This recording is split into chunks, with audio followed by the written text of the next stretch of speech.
Oh, hiya, honeys. Welcome back to my spooky little corner. For those that don't know me, I am Lady Mylita, and I bid you welcome to Monster Mondays.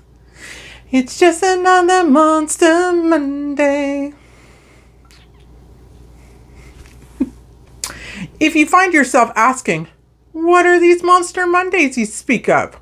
Well, let me tell you what my thoughts is.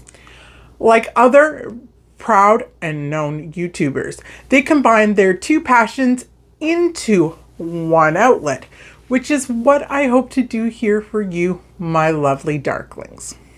On Mondays, I will be coming to you with macabre tales, either of folkloric monsters or epic legendary creatures, or of delightfully dark and savage movies, and yes, even glorious written tale of delirious and damaged souls of the dark.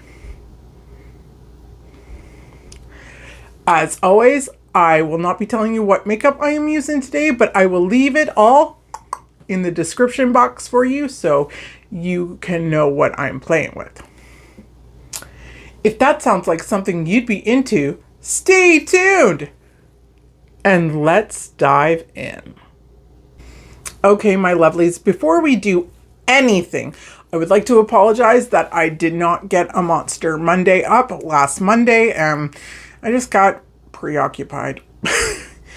It was the beau's birthday week, and I was preoccupied hanging with him and making him some delicious cupcakes and trying to spoil him rotten if he allows it, which he kind of did.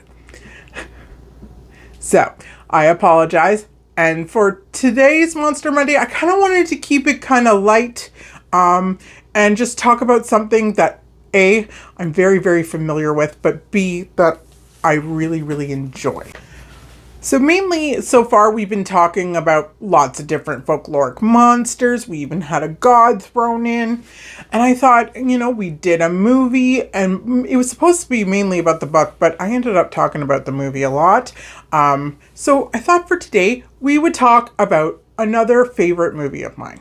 So today, we are going to talk about The Lost Boys.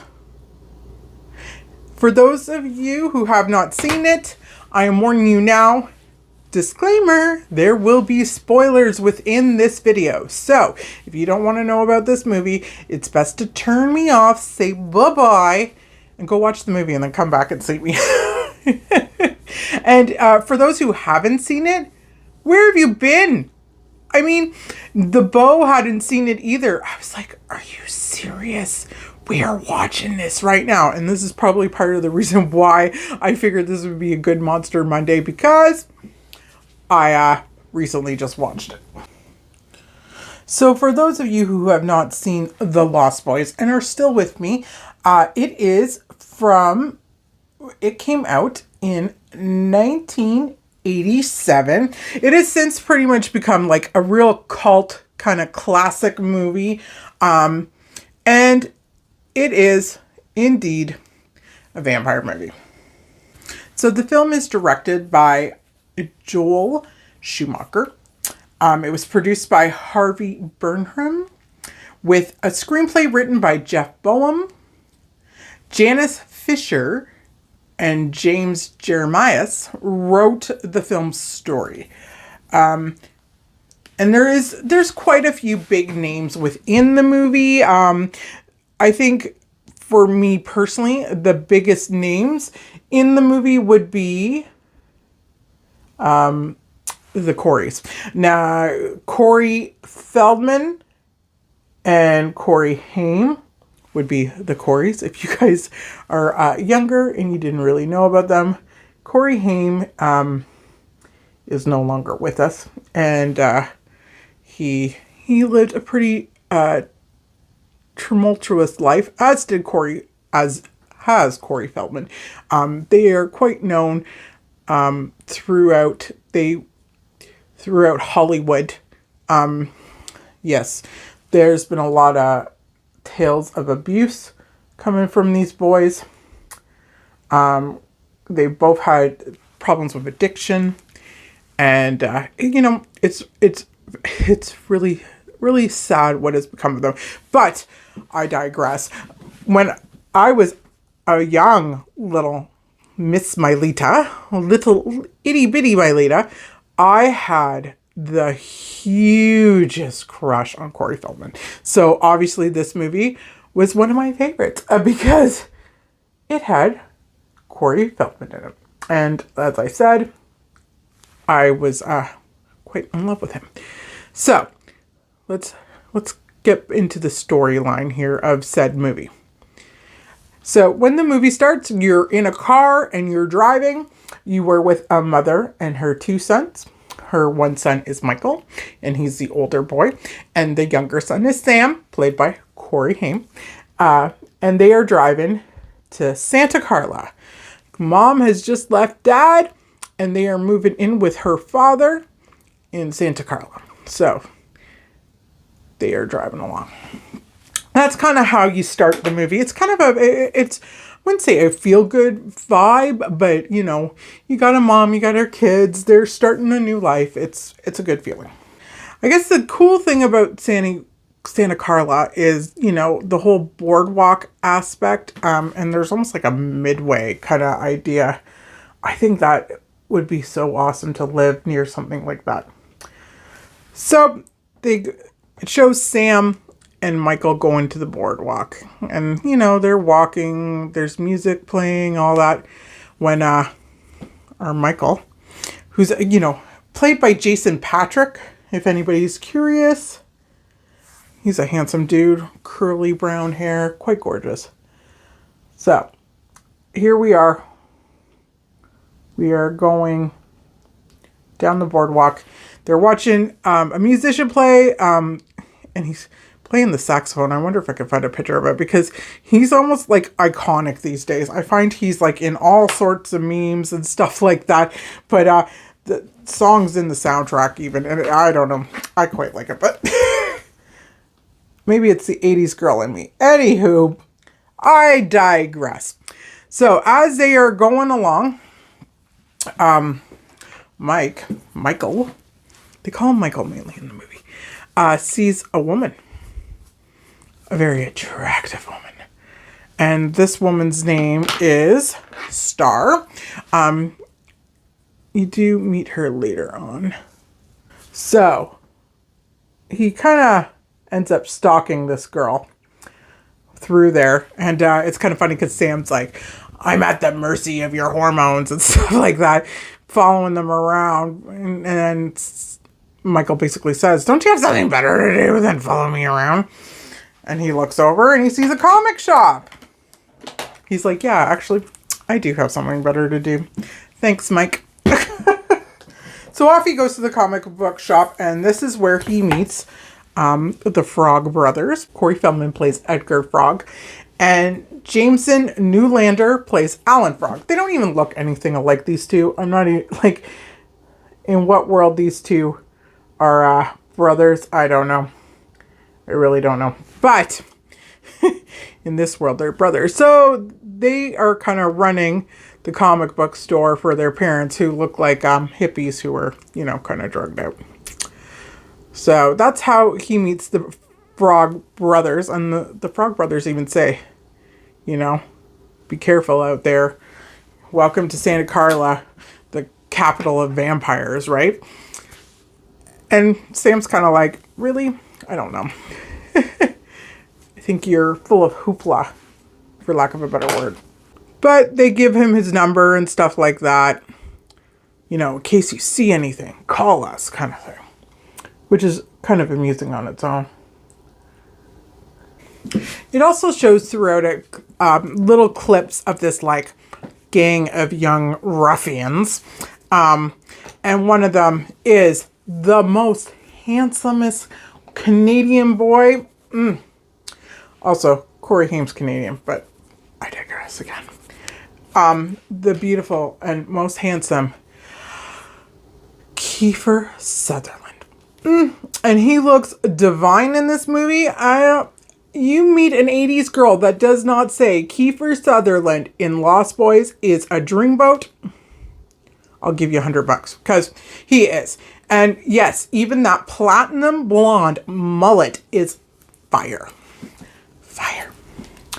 But they show them, and you can kind of tell Kiefer is your kind of lead of this little ruffian gang. We fast forward to another night at the carnival or the boardwalk. I'm not exactly sure what this is. You can correct me if I'm wrong. But so here they are. They're going to the boardwalk. And it's just Michael. And Michael, you know, buys a nice leather jacket. He's got a little bike, which all the other vampire dudes do have bikes too. So here they are. You know, and he's looking at, it's an ear piercing place.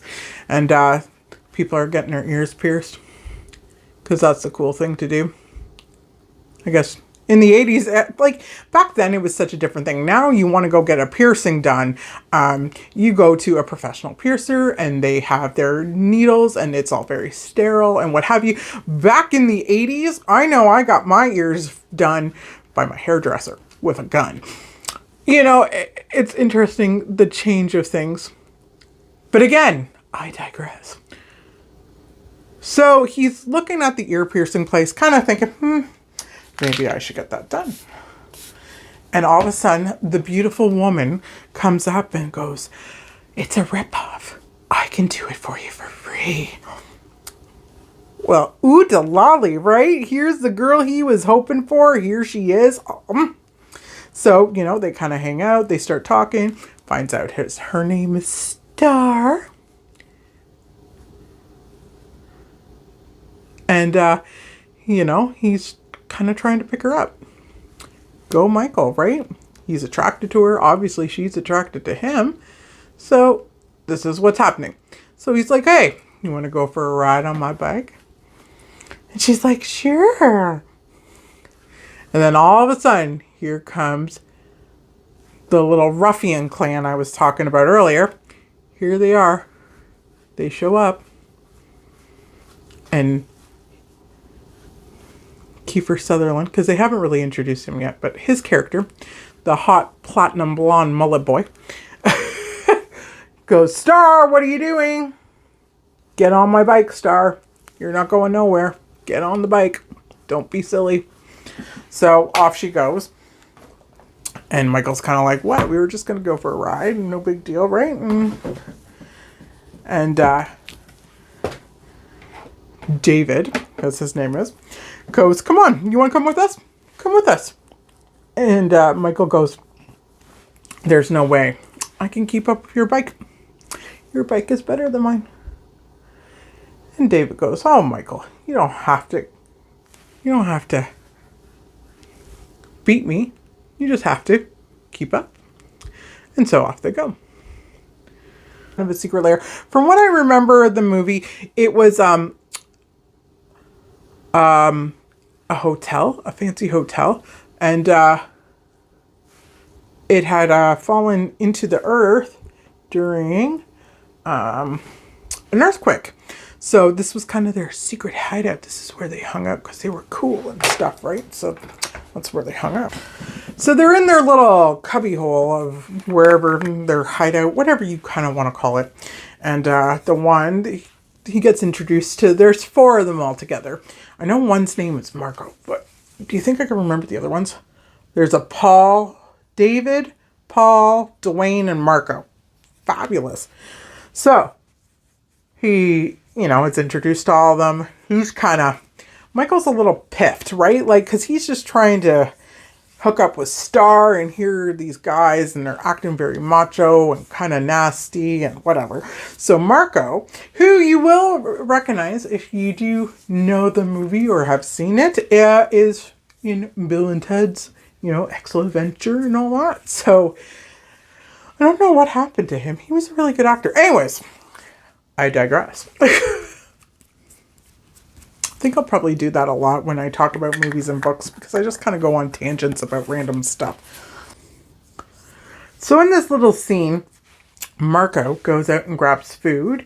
He comes back and he's like, hey boys, I've got food.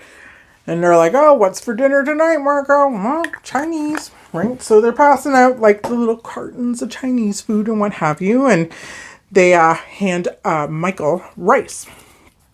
And David goes, you know, you like rice? Oh, yeah. So hands it over. And then all of a sudden, David goes, how are those maggots? And Michael goes, maggots? He's like, yeah, you're eating maggots, Michael. How are the maggots? He looks down, and it's maggots crawling around, squirming around. He spits it out. He throws the carton. Everybody starts laughing. He looks down at the carton. Guess what? It was just rice. And they all kind of laugh at him, right? Like, ha, ha, ha, ha, ha. You are a goop. That's fine. So David's like, well, how about some noodles then? Michael looks into the carton and he sees worms and they're crawling around worms, right? And he's like, David, those are worms. David's like, what do you mean those are worms? They're noodles. He's like, those are worms. And so David puts a big mouth of them, putting them in his mouth. And they are indeed noodles. He's like, they're only noodles, Michael. Everybody's kind of laughing at Michael. Michael thinks he's going crazy, of course, right? Like, so then all of a sudden, David whispers at Marco. Marco kind of takes off, comes back with this very ancient kind of like bottle. It almost looks like a wine bottle, I would say. And hands it to David. David, you know, pops it, smells it, and takes a swig and kind of holds in and what have you. And looks at Michael and goes, here, have some of this. Star immediately runs over. She's like, don't do it. And he's like, well, why not, right? God, this whole night's been so freaking weird. All I wanted to do was get in her pants, right? That's what he's thinking. You know that's what he's thinking. That's fine. So she's like, don't do it. It's blood. And he's like, yeah, right. It's blood. Takes a huge swig. All the boys, you know, are like, yay, way to go, Michael, blah, blah, blah, right? And Star kind of fades off into the background with this little boy that's with them named Laddie. Just kind of, oh my goodness, fades off into the background.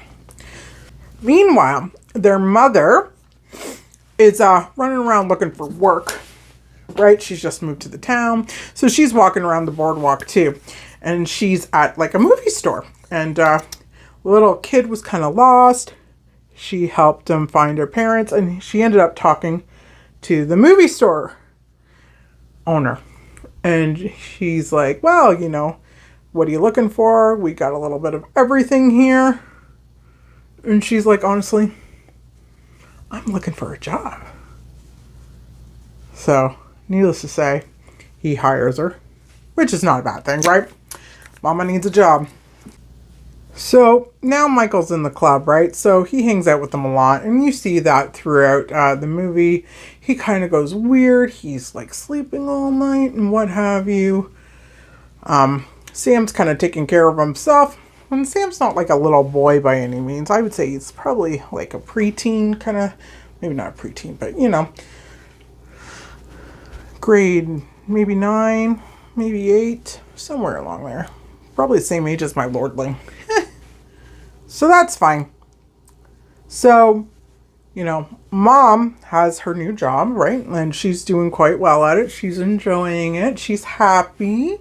And the owner of the store, his name is Max. And Max, who helped her give her job, but he also kind of asked her on a date. So, you know, she calls and she's talking to Michael. She's saying, Michael, you know, you're acting kind of strange. You're sleeping all day. You're out all night. I don't know what's going on.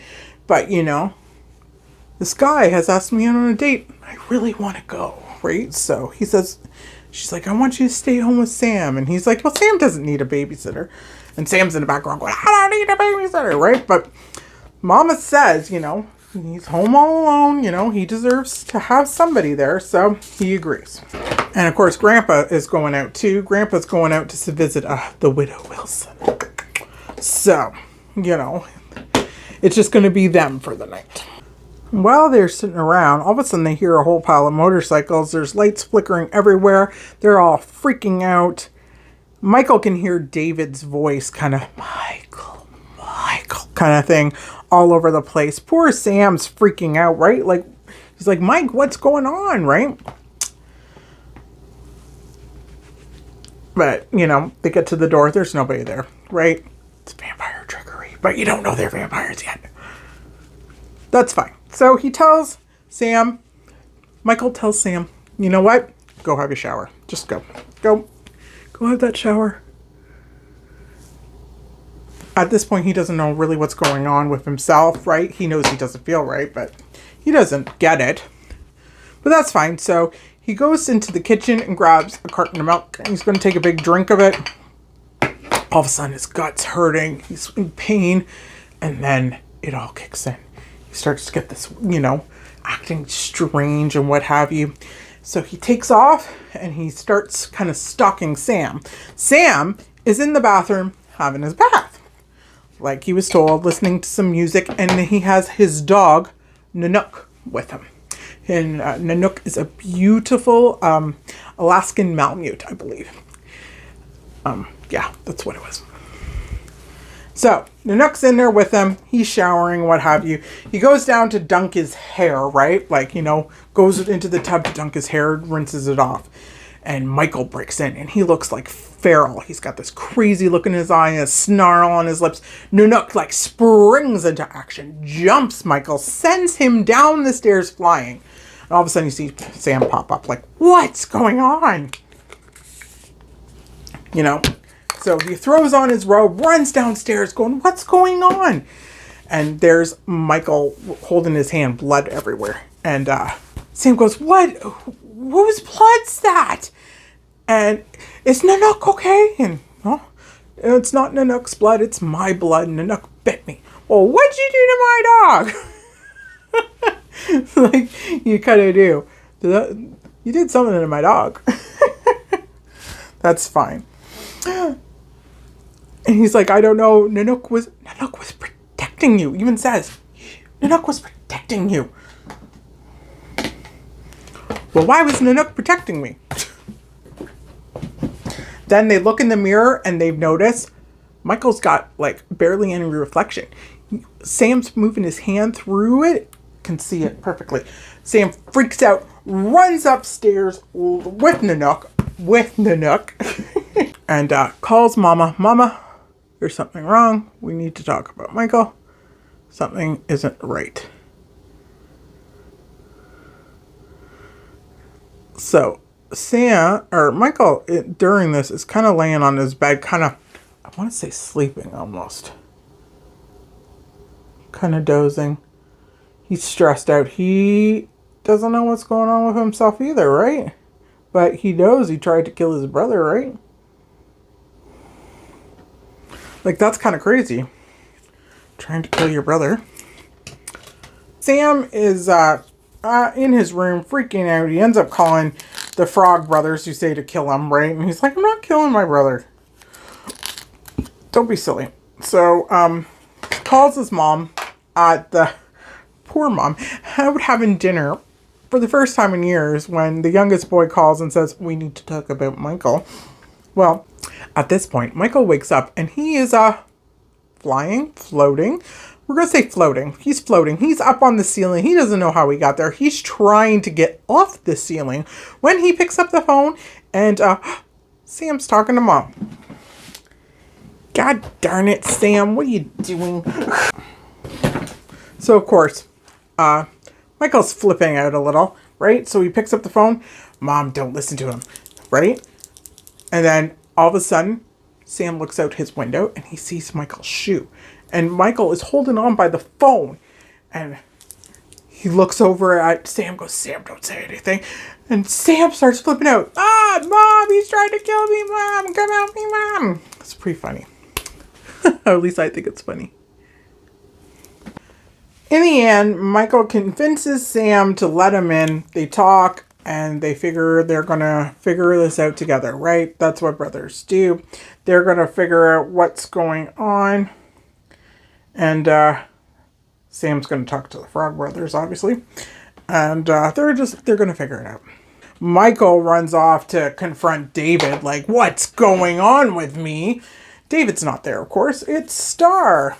Of course, you know, she's like, what's going on, Star? What's going on with me? What's wrong with me, right? And Star's like, I told you not to drink the blood.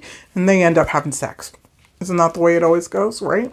So as the movie continues, obviously they figure out, yes, he is a vampire, right? Or he's turned into a vampire. Star shows up and Star basically says, like, you're not a vampire until you make your first kill that night where we were together. You were supposed to be mine, but I couldn't do it, right? So that's fine. So then they realize that, okay, we got a problem. We need to save Star and Laddie, the young boy that's with them, and we need to eliminate them. So, of course, they enlist the help of the Frog Brothers, obviously, because they're the vampire experts. I don't know if that really is true, but, at least in this, they're the vampire experts. And so they enlist the help of the Frog Brothers, Edgar and Alan Frog.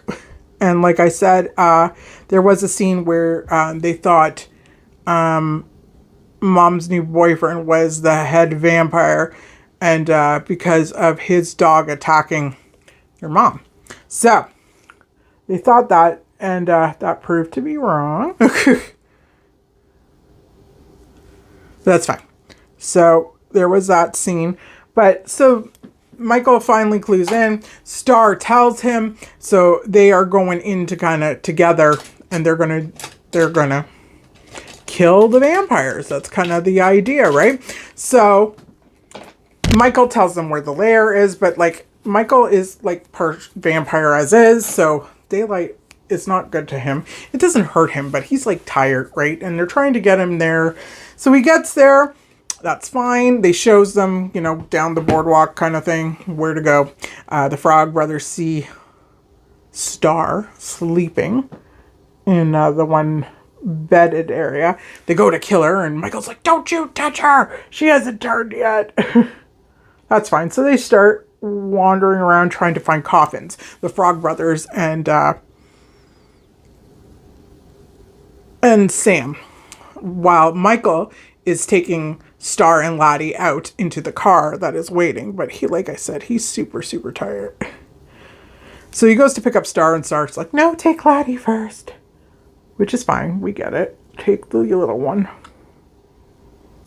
So while Michael is taking Star and Laddie to the car, the Frog Brothers and Sam are looking for vampires. They're looking for coffins because they are going to kill them. It's sunlight. They're going to kill it. So they start kind of roaming around. They find this kind of like alcove, and they're following it. And they got their flashlights. They're looking around. They can't find nothing. And then all of a sudden they look up, and there they all are hanging from like a rafter area. They all scream, ah, right? They're freaking out. But that's fine. Edgar, who is Corey Feldman's character, climbs up the ladder, grabs one. It happens to be Marco. Grabs the safe, says, good night, bloodsucker, and stabs him. He starts screaming, falls down. He's convulsing everywhere. He's dying, right? The young boys are all screaming. And then all of a sudden David wakes up, looks, and goes, you're dead, mate. So off they start running, right? It's quite amusing, this whole scene. I like, for me, the movie is fantastic, but the added addition of the Frog Brothers and the brother Sam, like, make the movie completely more. At least in my opinion, but yeah, I love them. I love the whole thing. I think it's so funny. So anyways, they start running. David doesn't get them, obviously. They jump into the car and they drive off. But they know they're going to come for them, right? So the whole idea is like, we got to figure out something to do before night falls. So, you know, they get back home. Michael is pretty much incapacitated, right? Because it's day, right? And he's a vampire or part vampire. Same with Star and Lottie. So they kind of throw them in bed and they're like, what do we do? So then they make the house into almost like a booby trap for vampires. The whole scene is pretty awesome. Them gathering, they go to the church and get holy water. They buy all the garlic. They like lock down the place. They send, mom's at work or on a date with Max. I can't remember which one. So she's not around. They send Grandpa off to go and see the Widow Wilson, right? So he's off. So they're like making this, you know, a fortress. They got it all blocked up. They've got different weapons. They filled the bathtub with holy water and garlic. And it's a really cool scene. But Nanook kept getting in the way. So they go and tie Nanook up outside, which frankly, I wasn't happy with. Wasn't happy with that. So night falls, obviously. And, the vampires come.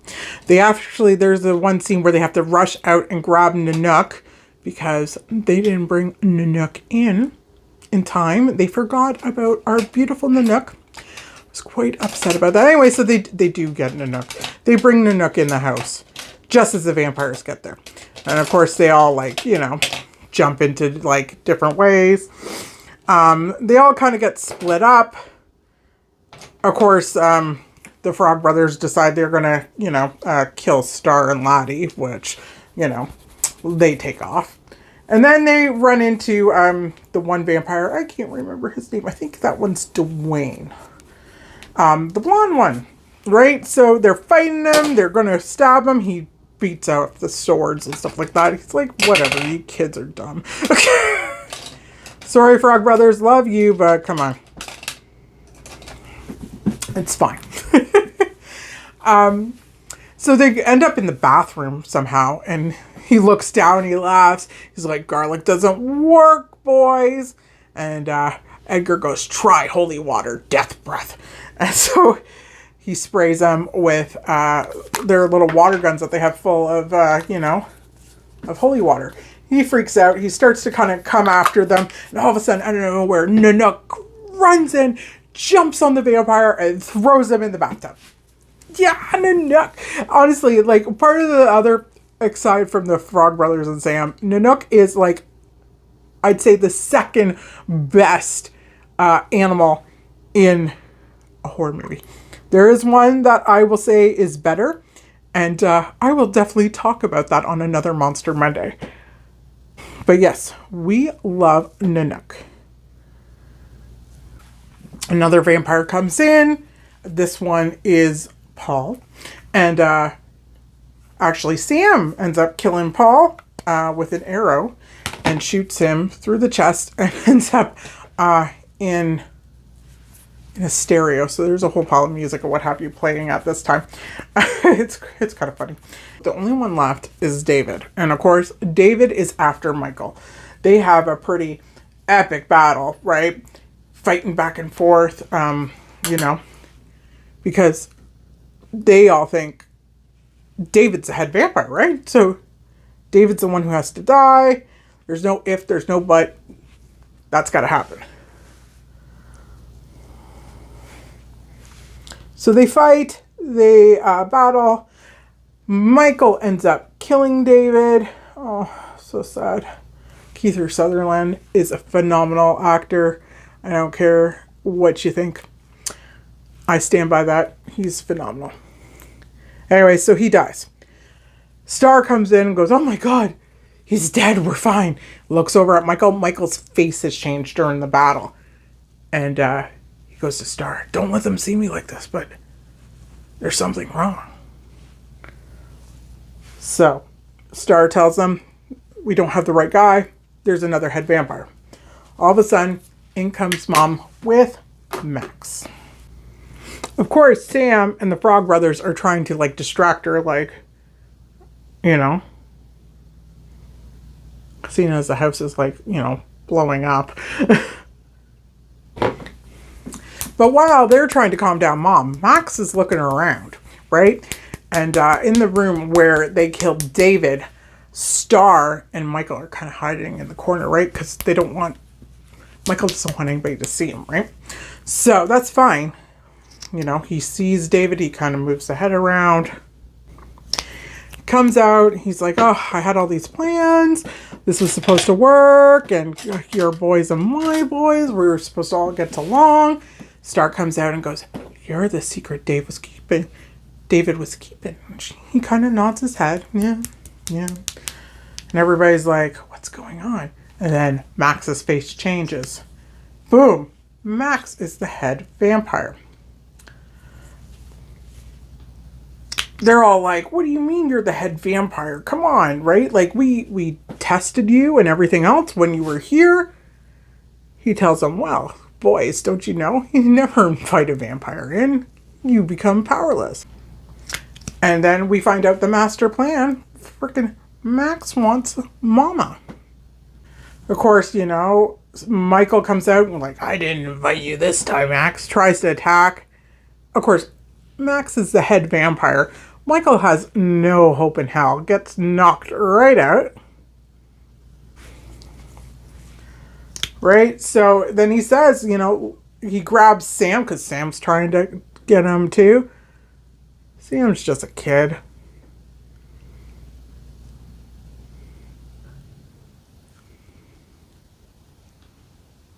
Max goes, I still want you, Lucy. So he's like, I won't hurt your son if you come here, right? And she's like, oh, Sam, right? And off she goes. And all of a sudden you hear the horn of Granddad's Jeep. And then all of a sudden, boom, there's posts coming through the freaking window. Granddad to the rescue, freaking impales Max, throws him into the fireplace, and boom, Max explodes. Like, poof. So Granddad gets out, they're smoking like ash everywhere. Michael is good, Sarah's good, or Star is good. Everybody, and they're hugging. Oh, everybody's great. And they go to Dad, right? She's calling to her father. And he goes into the kitchen and grabs one of his root beers and he goes, the one thing I never liked about living in Santa Carla is all the goddamn vampires. And that, my darklings, is the movie, kind of in a nutshell, The Lost Boys, from 1987. I think I was maybe 6 when it came out. But it's such a great movie. It did really well in the theaters as well. I think it came in second on their opening weekend in July. A lot of people have also claimed that this movie in particular kind of modernized the vampire tale, made it more youthful, more sexy, and more alluring versus some of the other tales. And I would kind of agree with that. There is a bit of like this kind of cult following with The Lost Boys. I know it probably really affected me too. I will be honest. I am a self-proclaimed vampire addict. I love reading about vampires. I love watching about vampires. I love vampires. What goth girl doesn't, really? But I was very obsessive with it, especially in my younger days. I did write a lot of papers on it in school, did a lot of speeches on them, from folkloric tales right up to like modern tales. Like I'm pretty deep into it. And trust me, on Monster Mondays, you're going to hear a lot of different vampire things. So, but yes, I will definitely say Lost Boys was one of those first vampire movies that really drew me in as well. And yeah, it's definitely a young, like, sexy vampire movie, I would say. Well before some of the other ones that came out, but this one, definitely, yes, it was a sexy vampire movie. I hope you enjoyed this Monster Monday. I know it's a little different, just kind of talking about movies that I enjoy, different, of course, monster movies. But let me know if you like this. I know I'm kind of all over the place with this Monster Monday thing. Like, we talked about gods, and we're talking about folkloric monsters and books and movies. I kind of want to keep it open. I kind of want to discuss different things with you guys and get your feedback. Is The Lost Boys one of your favorite vampire movies? I know it's definitely up there for me. I don't know if it's my favorite. It's not my favorite, but it is definitely up there. So yeah, let me know down below. Is there a movie you would like me to talk about? I want to know. Come on, give me some feedback, babes. I need to know. As always, my darklings, you know where to find me. I am on Facebook and Instagram under Lady Mylita. And on Mondays, we talk about monsters. Yes, I hope you will join me on my Monster Mondays. I'm enjoying doing them for you, and I hope you guys are enjoying them as much as I am. As always, please stay safe out there, my lovelies. It's a crazy world with a bunch of crazy folks. I will be back very, very soon for another Monster Monday. Stay well. Goodbye, my darklings.